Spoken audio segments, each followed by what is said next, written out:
Oh, Good morning. Hey guys, welcome to another edition of My Morning Coffee, where the conversation is always hot, bold, and full of flavor. And today we have an amazing guest that's going to keep it spicy for y'all.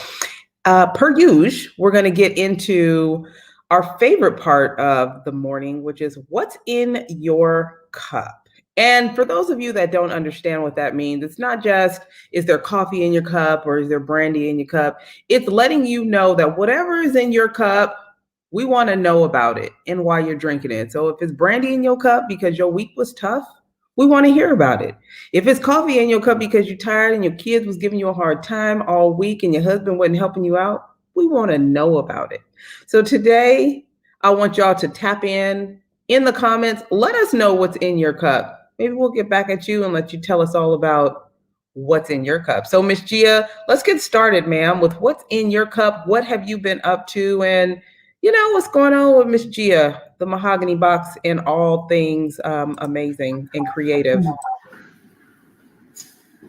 good morning. I have first of all, I want to talk about that intro. That music, I was at the club for a minute. I'm loving the new intro. So y'all chime in, let us know how y'all like the new music for the podcast. But yeah, I was jamming. I have coffee in my cup, Tonya, because I don't know. It's been a busy weekend. I'm tired. Your girl tired. She tired today.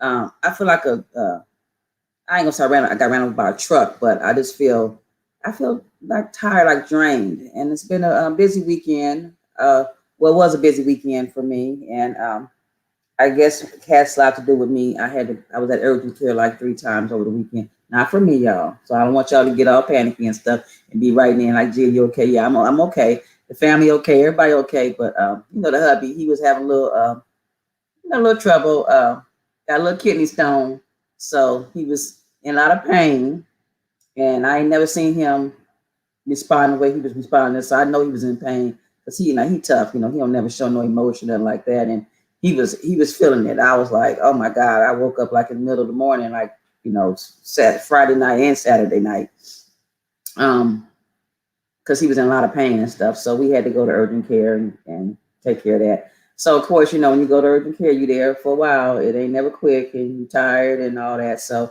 I think I'm just tired. And this weather changed up on us. It was sunny, and then all of a sudden, we were drizzling on Saturday and stuff, and just being out, I think, and up, just kind of it sucked some of the life out of me. So I'm not my normal bubbly self today, but I'm gonna get it together and for our viewers and stuff, I'm gonna get it together. But yeah, so I just got a little coffee with some cream, in my cup. What about you, Tonya? What's in your cup? Because I know you've been busy. You always busy because you stay busy. I stay busy.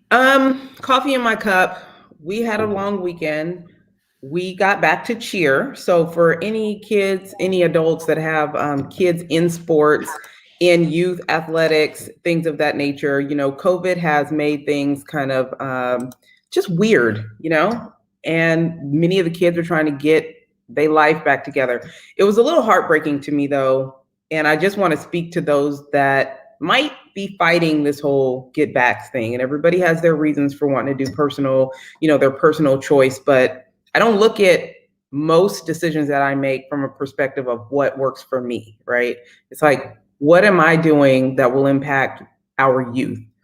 And many of our girls that came back to cheer this year, they've been with us a few years. And most of them are, they're tough cookies. They know how to fight through things. And it seems like maybe COVID, I can't think of anything else, has made some of our even strongest athletes kind of meek and just like their energy is weird. They were crying. These are my athletes. It was just so weird to see them struggle so much to get through what would be a normal camp day for them. And we really put our heads together and we were trying to figure out, like, what is this weirdness? We do have a couple of girls that their parents are going through divorce now.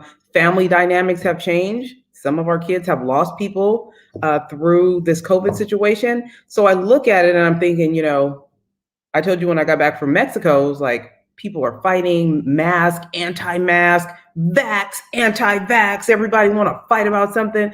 And at the end of the day, it really seems to be hurting our kids. Like, we can't even get it together as a nation to provide some kind of stability and normalcy for our kids.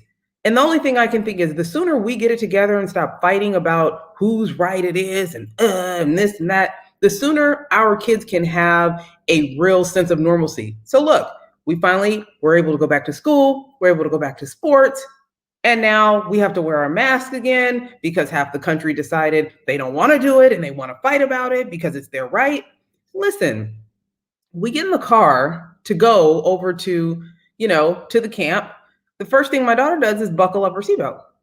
It's a natural thing. Think about it this way. There was a time when seatbelts were not mandated, right?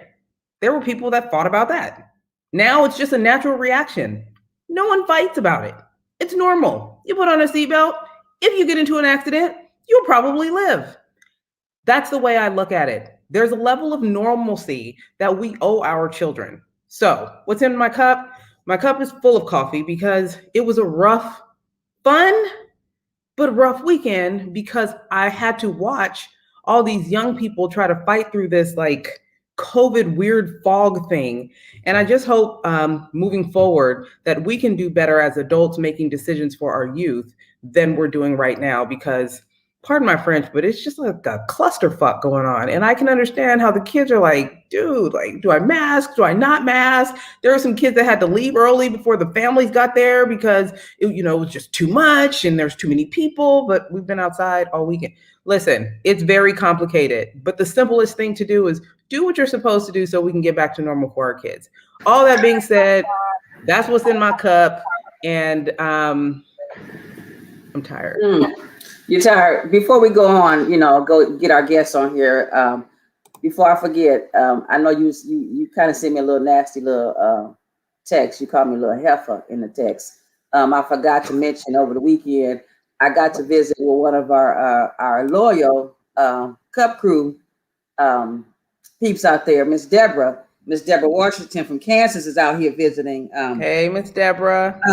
Her auntie and her aunties and stuff. So I got a chance to go over there real quick because they don't live that far from me. And I got to meet my new aunties. I got two new aunties, people. I got two new aunties, Irene and Mary. They my new aunties. I got to meet them. They are hoot, y'all. They are hoot. Jeff and I went by. I got to meet, Deborah, her husband, and my two new aunties.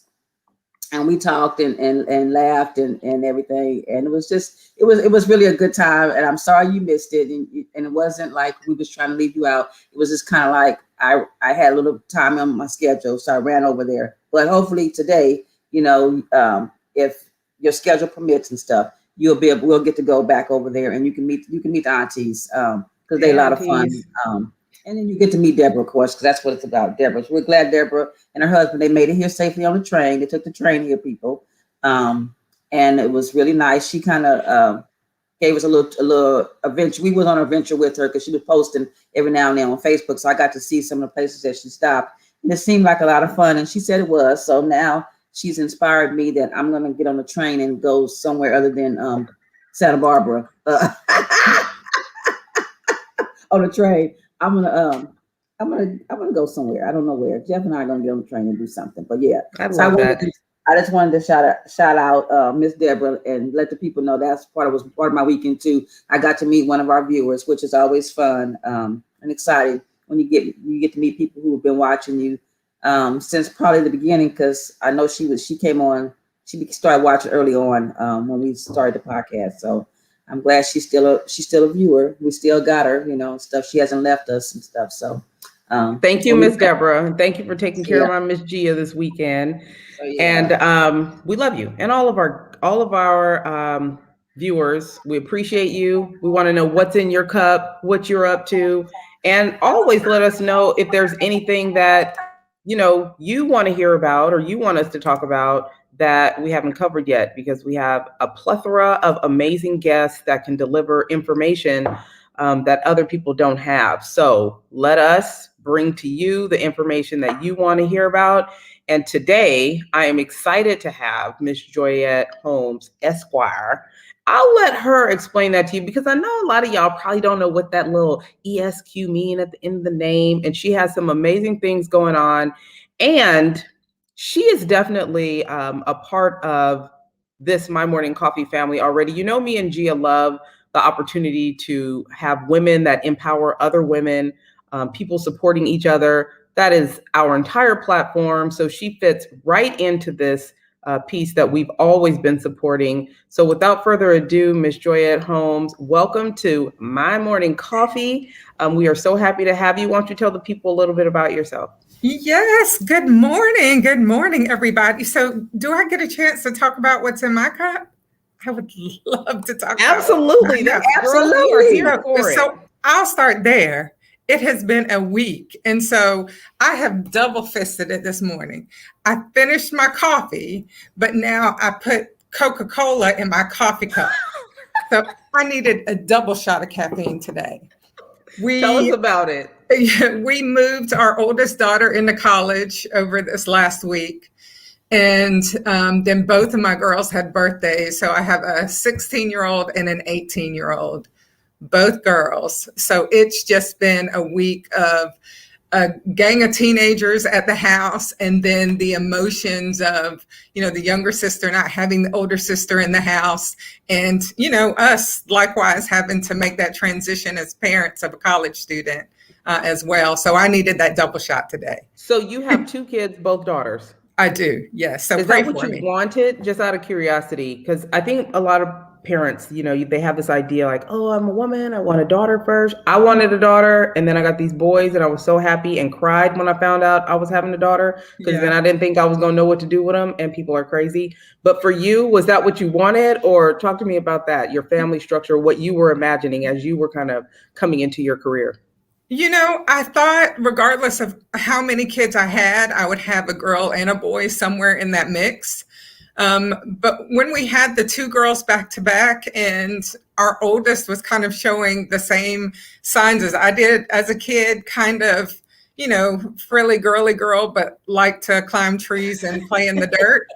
We were kind of like, okay, we're good. These two girls are going to be just fine for us. I don't think it limited us in the things that we did and what we liked that may have been boy or girl centered. So the two girls was just fine for us. I love that. Now, are you worried about this college life and your young girl? And tell me about that feeling, because I think many parents right now are having some I'm proud, but I'm scared moments as they drop their kids off at school.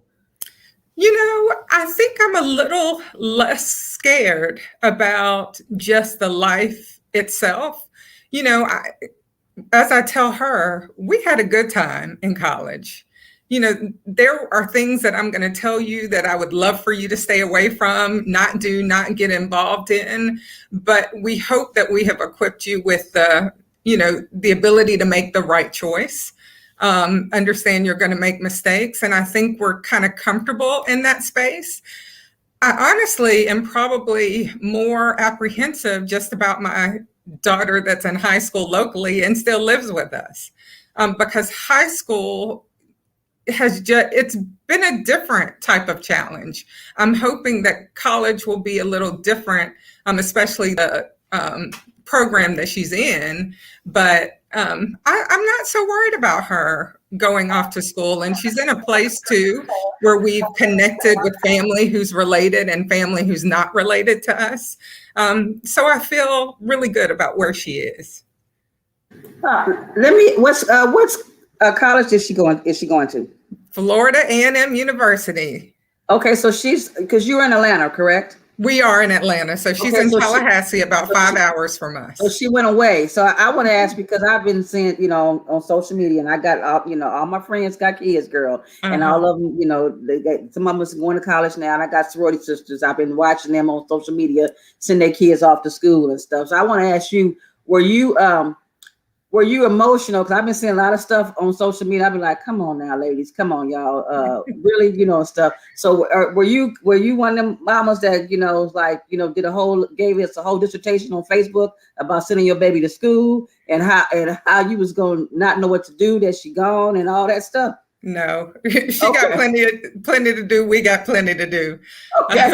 My Okay. husband Yeah. told me, you didn't cry when I proposed. You didn't cry when we got married. You bet not cry when we dropped the child off. So we have been good. You know, Okay. the middle of the week, both girls had a little breakdown for different reasons. So, you know, the middle of the week was a little bit challenging dealing with both of their emotions.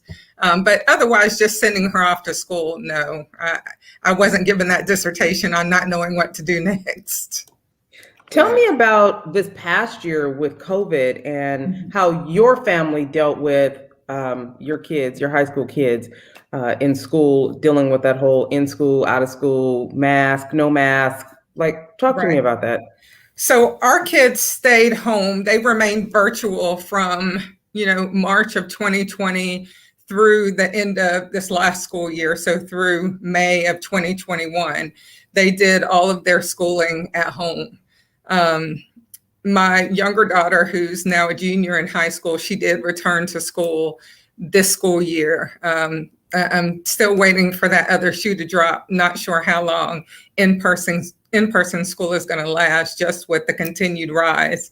And it seems like we get an email just about every day of, you know, students within the classroom or in a particular block who have tested positive.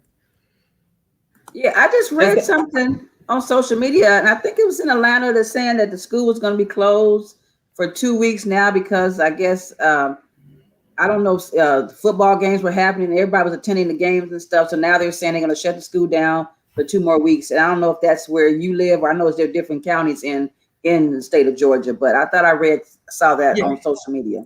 Yeah, so it runs the gamut here in the metro area. I know Lamar County schools in Georgia, which is outside of the metro, they shut down for 2 weeks. And when they come back, they're going to go virtual at least until October. And then there have been schools here and there where a whole grade level, because of the positives, has had to go virtual. So it really runs the gamut in the metro area as to what's happening in the different school districts and how they've handled it. Wow, I hear you. So tell me about, so excited to get into your career and what you've been doing and how you got there. I love your bio. I want you to kind of tell the people about your trajectory, what you're doing now, and, you know, what's next for you. Okay, I will. Well, I'll first say, hey, y'all, my normal Southern greeting.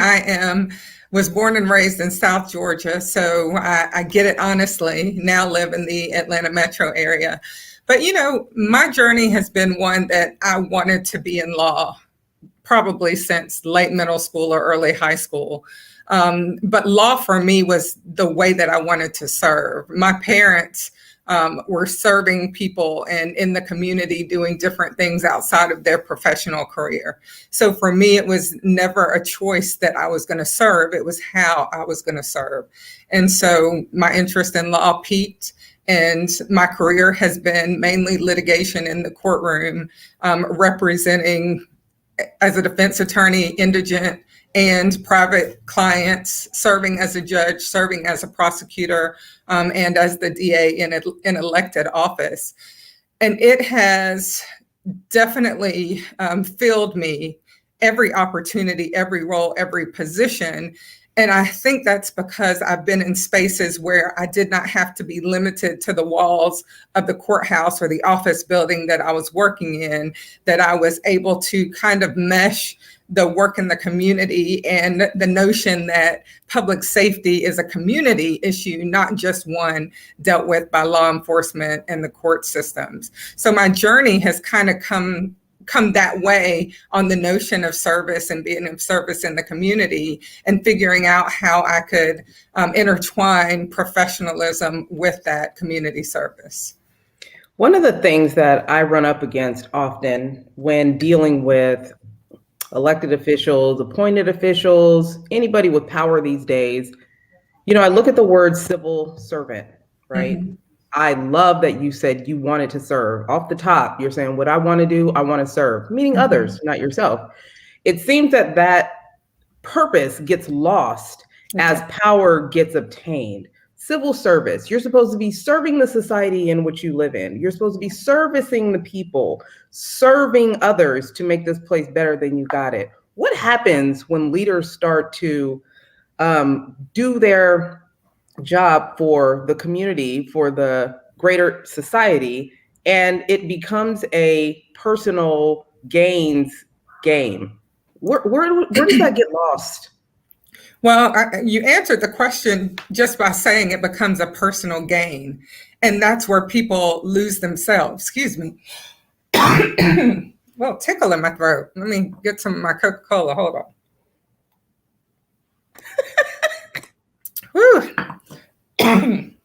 So, I went into practice as a public defender. And there is nothing glamorous about the role, but it's ground zero for serving others.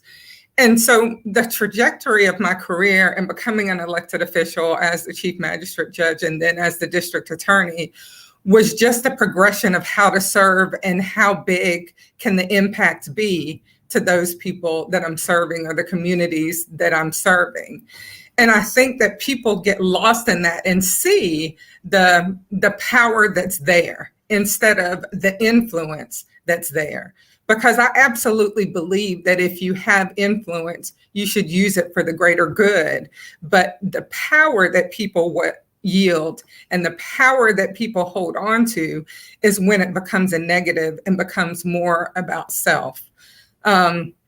A lot of people have said to me, Joyette, you're not still an elected official because you weren't political enough.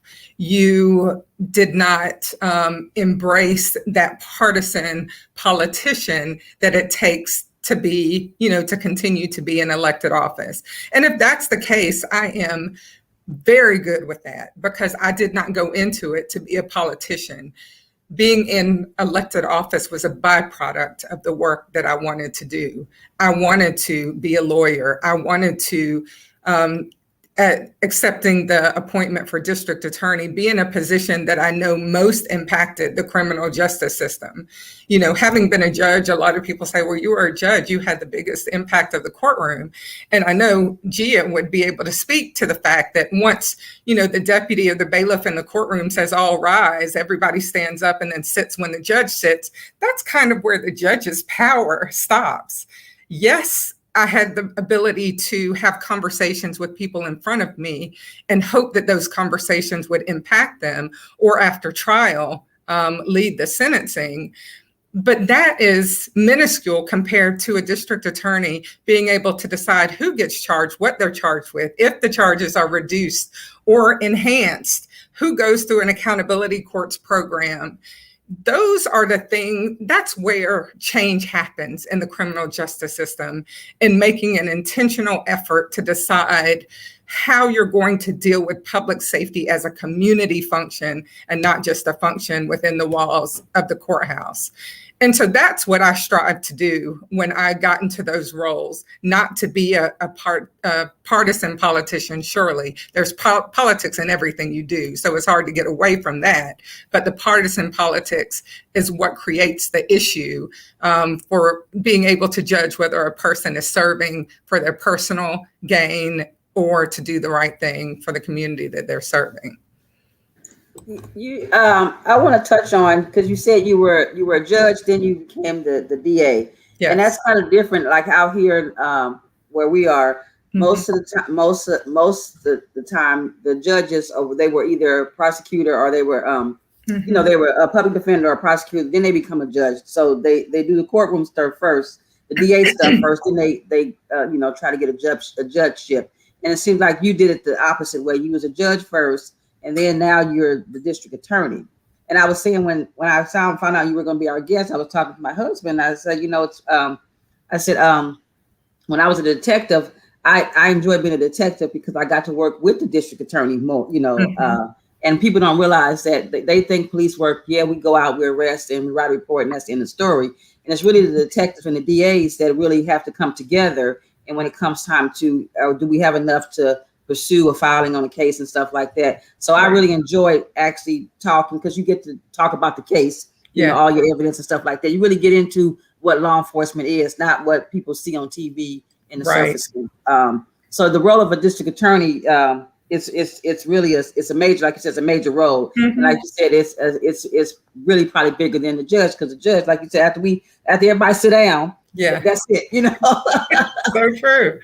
Yeah, Yeah. so the judge is Yeah, just there but listening. Yeah, so. But yes, people were surprised that I would leave a judgeship to serve as a district attorney. I mean, I was an assistant prosecutor in our solicitor's office and our DA's office before I became a judge. So I did serve in those capacities prior to being a judge. But again, when I knew that there needed to be some change in the system, the best place to do that from was the seat of the DA. So when I had the opportunity to petition for that appointment and then ultimately be appointed by the governor, that was my reason for doing it. I had served in that office with the prior DA, and so I knew, what room there was to continue to do more. And while I'm not currently serving as the DA, I'm in private practice in a firm now. I know that the work that I do outside of the walls of even this office space continues to be working through criminal justice reform. I love that. I want you to talk to me about your drive to get to where you are now. I like hearing from civil servants, public officials about their brand of whatever it is that they do. I want you to speak to me about your personal brand of practicing law and what was your drive to get to the point that you are right now in your career, because it's not an easy road. It's not handed to you. There is no one right way to do it. And it is consistently working and learning and becoming better in order to get where you are. So what was that drive? Where did that come from? And what are you doing now in your practice? What's your brand of practice? I mean, I don't know if I ever knew how to do it halfway. I mean, so I was very insecure, probably did not have the greatest self-confidence for a long time. And of course, as women, we continue to work on that.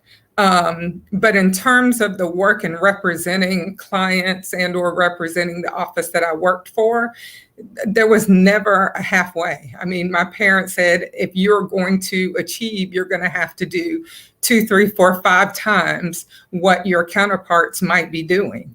So I knew, that when it came to taking clients, I wasn't going to take too many clients such that I was that attorney that never showed up in court because they were always somewhere else doing something else. I was going to make sure that I was prepared for every court hearing, and the court would never have to call me out on what I didn't have or when I wasn't ready. And I think that people saw that. And so when opportunities were open, I had people that encouraged me to take that next step. And having served as the first female and first African American in both the chief magistrate position and the DA's position, there wasn't anybody that I saw who was a woman or who was a Black woman who had done it in the county where I was serving. So it took surrogates. It took people who believed in me, who were confident in my abilities, who trusted the work that I did to, quite frankly, show me that there was a platform available for me. I wasn't from here, so I didn't feel like I had that connection. I did not contribute to political campaigns. I probably didn't really understand how valuable that support is. I do now. And I didn't have any lawyers in my family. I'm the first lawyer in my family. So I felt like because I didn't have those ends, that it was going to be more difficult. But what we always have are people who are willing to stand in the gap for us if we've done the work in the right way. And so that's kind of where my drive has been, in just doing the work right. And thankfully, having surrogates out there who believed in me, and even where I didn't have a place in line, they were willing to speak up for me when they had a place in line, or when their relationship was such that I could communicate my desires and how I would get to the point to serve and what I would do when I get there. So I'm grateful for the faith that I've had in God, who has certainly led me in the way that he has, and the surrogacy of people out there who believed in me and helped me to accomplish the things that I have. I love that so much. Talk to us about the Ahmad Aubrey case, how you were involved, and whatever you can share with us, including your thoughts. Mm-hmm. So the Ahmad Aubrey case, the murder of Ahmad Aubrey happened in Brunswick, Georgia, which is in South Georgia. It's about 4.5 hours from Cobb County, where I was serving as district attorney.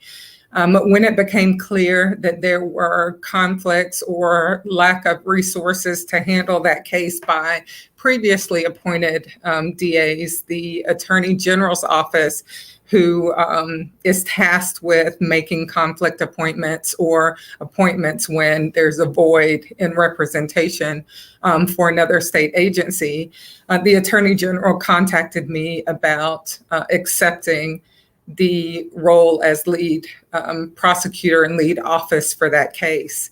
And people are saying, oh my gosh, there was so much dealing with that case. Why would you accept it?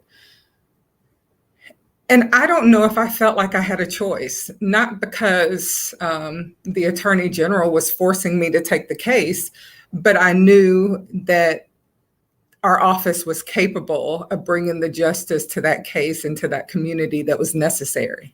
And so it would have been selfish of me, I believe, to say no to a circumstance where I knew that we had the ability and the resource to bring the right result in that case. So I did, as the DA at the time, accept that responsibility on behalf of our office and put together a team and strategy for that case moving forward. And was definitely proud of the work that we did from the time we got into the case and moved further along. There have been some changes in addition to me not being on that case anymore, as I'm not the elected DA for the Cobb County Judicial Circuit. But I do pray that with the team that still remains there, that the same result, positive result that I think is warranted, that I know is warranted in that case for Miss Wanda Cooper Jones, Ahmad's mother, Mr. Marcus Aubrey, his father, and that community, quite frankly. You know, it's never an easy task when you've got to investigate a crime like that, when you're taking over and building a case on an investigation that was handled by a previous agency. But I definitely commend the work of the GBI, the Georgia Bureau of Investigations, who came in, made the first 2 arrests of the McMichaels, and then helped us with the information and investigation to bring the 3rd defendant and arrest the 3rd defendant and move forward with indictments and the preliminary things going on with that case. So I continue to watch and certainly pray for the team that's going in there. I think jury selection starts in October. So there will be a lot to watch and support. I want to talk to you about integrity. It seems to be a high level of integrity with the work that you do and the way that you do things. Talk to me about your current practice. And I hear you are a big fan of women supporting women and helping Yes. others rise. So, Yes. you know, I think that's a pretty uncharted territory for a lot of people. They don't know how to do it. So Gia and I talk about this often, women supporting women. Yes. It sounds good, but I don't think everybody really knows how to do it. So with the work that you've been doing in your practice, how are you showing others how to support each other and continue to have a high level of integrity? Okay, so I'll start with my current practice. So my day-to-day, I work for Gregory Doyle, Calhoun and Rogers. It's a law firm in downtown Marietta, Georgia. We serve locally and quite frankly around the world. If you have a small business or corporation, we cover the life cycle of your business from vision all the way through litigation if that's necessary. We represent school boards, government agencies, and also handle trust and estates matters for individuals and families.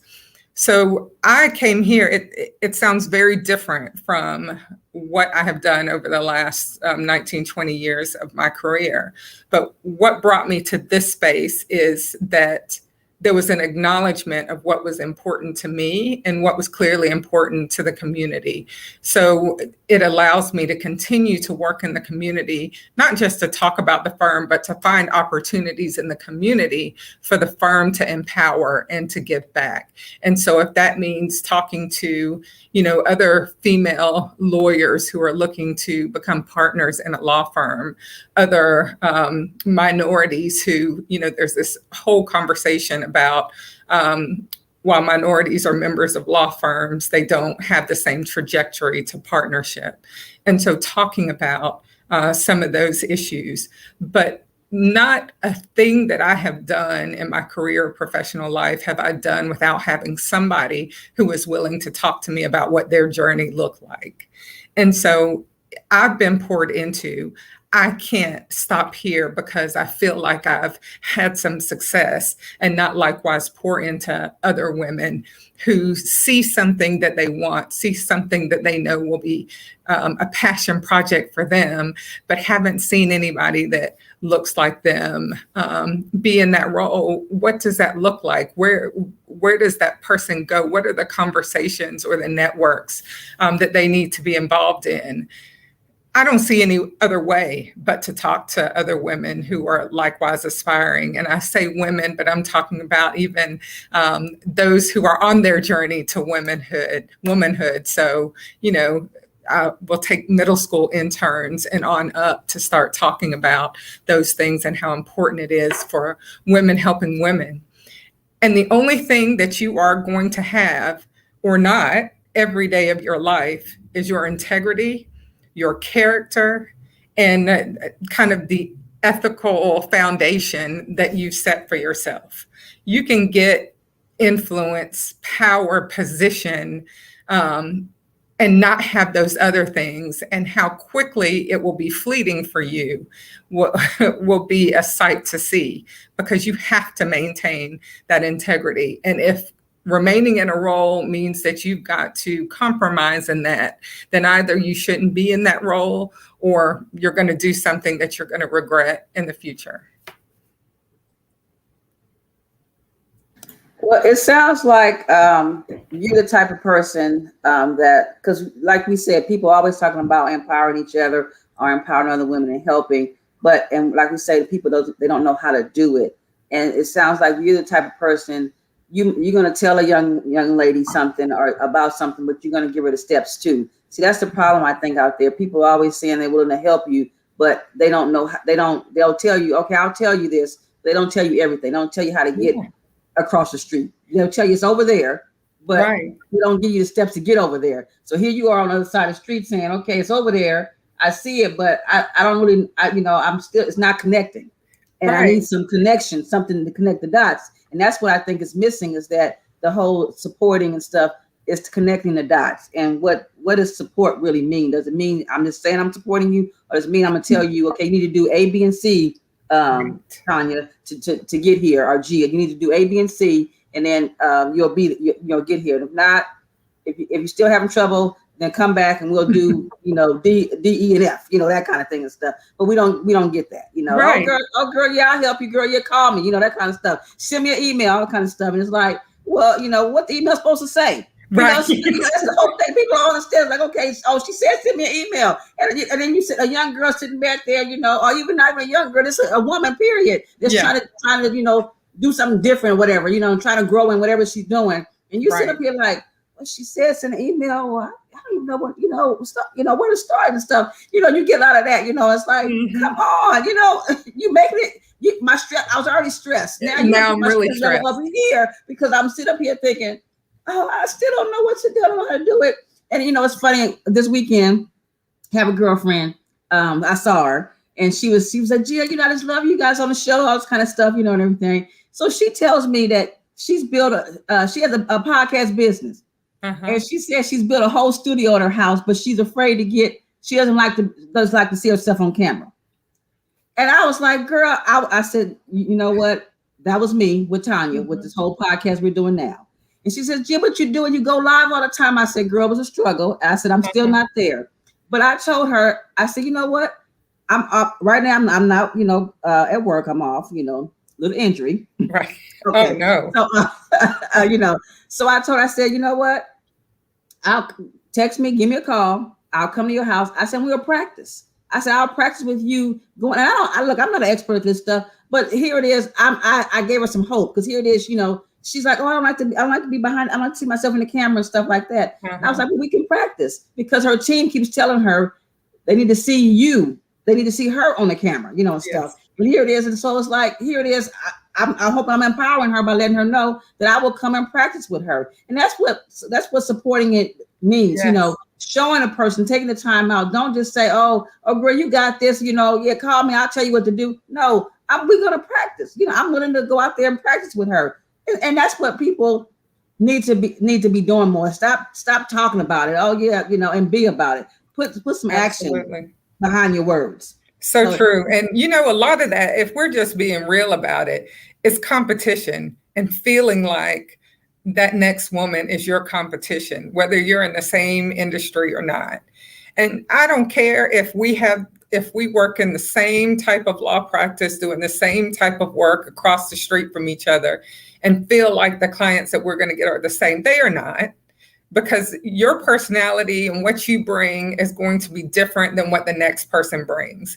And if that client was meant to go over to you, they're going to go over to you. So I believe that you've got to be 100% willing to be, a partner or conduit or a surrogate to a person, especially if they come to you saying, this is where I struggle and I really want to find success in what I'm doing because this is what I'm passionate about. It shouldn't be that competitive spirit that tends to stop us from supporting each other every time. I've had it, I've seen it, I've been unfortunately on the other side of it. And so I guess because I have been on the other side of it, I make sure that I am not a stopgap to somebody else succeeding in what they're passionate about. I love that, girl. Yes, I love all of that. Why don't you let the audience know what you have coming up, how we can continue to support you and follow your journey and be a part of anything you have moving forward. Absolutely. So I am literally on a journey, still trying to, figure out what I want to be when I grow up is what I say. But so you can follow me on my website, journeywithjoyette.com, on Instagram at journeywithjoyette, and on Facebook at Joyette Holmes. So those are all the platforms where you can find me, see what I'm doing next. And certainly when there are opportunities to help serve in the community, I'll put that information up there and be reaching out. Ms. Joyette, I hate to bring this up because I don't know if you've made a decision, if it's supposed to be secret, but are you going to run for office? Should we be looking to support that? Can you, let us in on a little something? So there are no prospects right now for me running for office again. Well, let me not say again. I never say never, certainly, because I've done that before and then ended up in the very place I said I would not. And I think that for me, it has to be a calling. Right now, I have not been called to anything that I'd want to serve in as an elected official. Partisan politics right now are extremely divisive in areas where they don't need to be, where really it doesn't even need to be a function of it. working as a district attorney or a judge, is none of the work is partisan, or it shouldn't be. You're not in the right place if you make it partisan.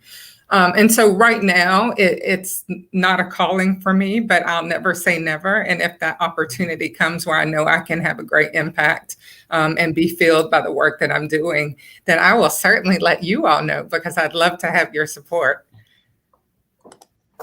Absolutely. Oh, absolutely, most definitely. And I have family in Georgia, so of course, you know, when I get off the podcast, I'm gonna recap. But you know, my sister always calls me after the podcast or a couple of days, so I'm gonna throw your name out, have her keep her eye out for you and stuff. So you know what you're doing and stuff. So if you do decide to run, we want to be the first to know, so we can get you back on the podcast. Okay. Let me write my sticky note. Call. A closed mouth won't get fed, Gia, huh? Yeah, exactly. Let's feed her. Exactly. I'm writing my note. Call Tonya and Gia. Right. I got it. Yeah, because Gia's always looking for a reason to move to Atlanta anyway, so go and give her one. Nice. That's what I'm saying. If I need to be on the campaign, I need to be working on the campaign, girl. Look, let me know, because I'm retiring after this year, so I'm gonna be free, you know, so I can travel and do whatever. And I'm about the community. I get out there and talk to some folks. Like, look, don't say that. There's some houses for sale in my neighborhood right now. Girl, okay, we're gonna have to end this conversation because we're send me the information. Send me the information, because that's Atlanta's on my list. So yeah, okay. We'll be neighbors. We'll be going to lunch and stuff. Oh my God. Tonya, where you at? Can't take her nowhere. Can't take her nowhere. Miss Joyette, we want to thank you for your time today. We want to thank you for sharing your thoughts, your story, which is amazing. And we pray that all continues to go well, because you not being in the position before only leaves the door open for greater things to happen now. I love the integrity that you have when it comes to servicing the communities that you're in. Absolutely love it. I'm thrilled to be affiliated with you. Know that you are always a part of the My Morning Coffee family. Anything you have going on, we will definitely support. So you keep us posted, and we'll continue to support you and what you have going on. Thank you. I appreciate y'all having me on. I had a good time. Good conversation. All right, ma'am. You have a good rest of your day. All right. Y'all too. Take care. All right, Miss Gia, what are your thoughts? All right, my peoples. Y'all go follow our girl. Okay, Joyette. Go follow all her social platforms and stuff. Let's support her. My people in Atlanta. I know y'all out there. I know y'all watching. I see y'all. You just make sure you don't be packing no bags, Heifer. Yeah. So y'all go follow her. Well, look, what do you have coming up? I'm not talking to you about Atlanta anymore. I'm not leaving you. I know you. Even if you try to get rid of me, I'm not leaving you. I'm never leaving you and stuff. So I'm still gonna be here. What do I have coming up? Let me see. I have the Nothing But Black Flea next Saturday, y'all, from 10 to 5. Y'all come on out to Baldwin Hills Crenshaw Mall. A lot of great vendors out there, all local small businesses trying to do their thing. So y'all come support. Let's grow this market. It's an outstanding location, outstanding market. So come on out, get some little shopping done. There's some holidays coming up. Y'all got some gifts to give. Y'all got some birthdays, some anniversaries, some just because gifts or something.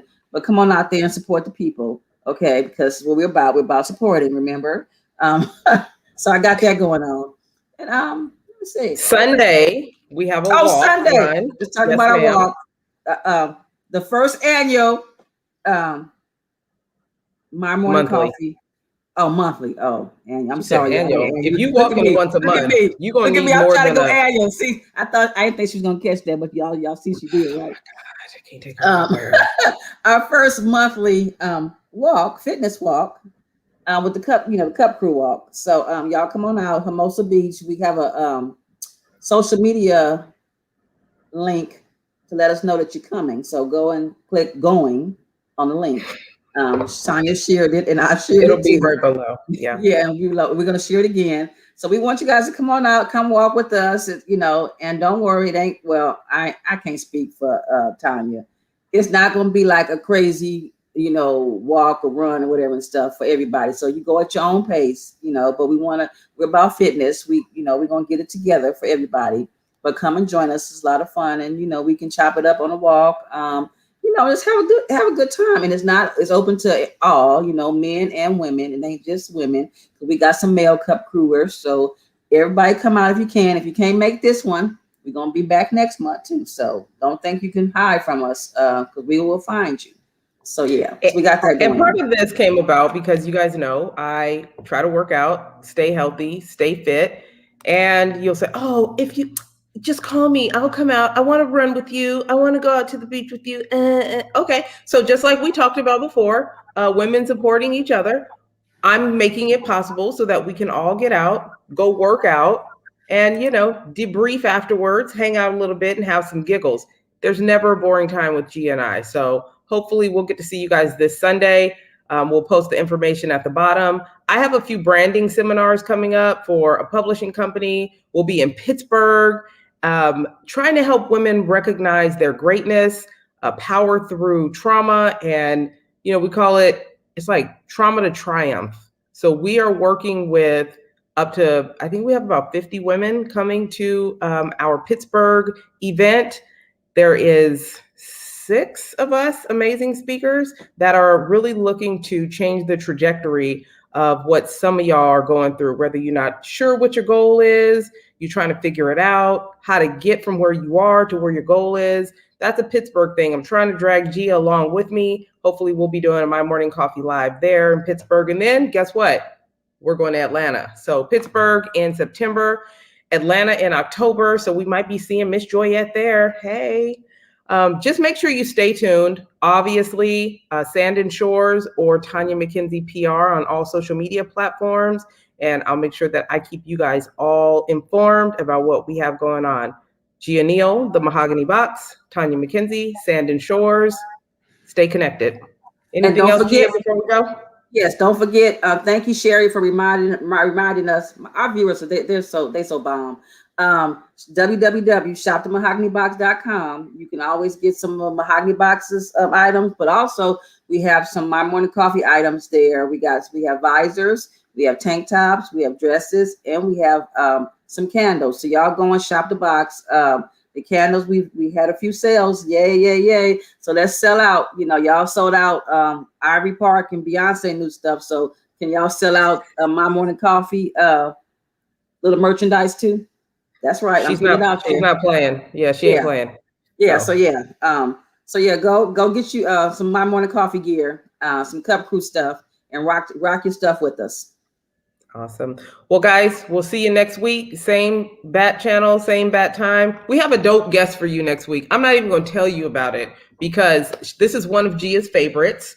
Yes. She's one of my favorite humans on the planet. She's affiliated with some very big names, but we're going to get into some real conversation about some real life stuff. So hopefully you keep in touch, you follow up, stay connected, and we'll see you back here next week.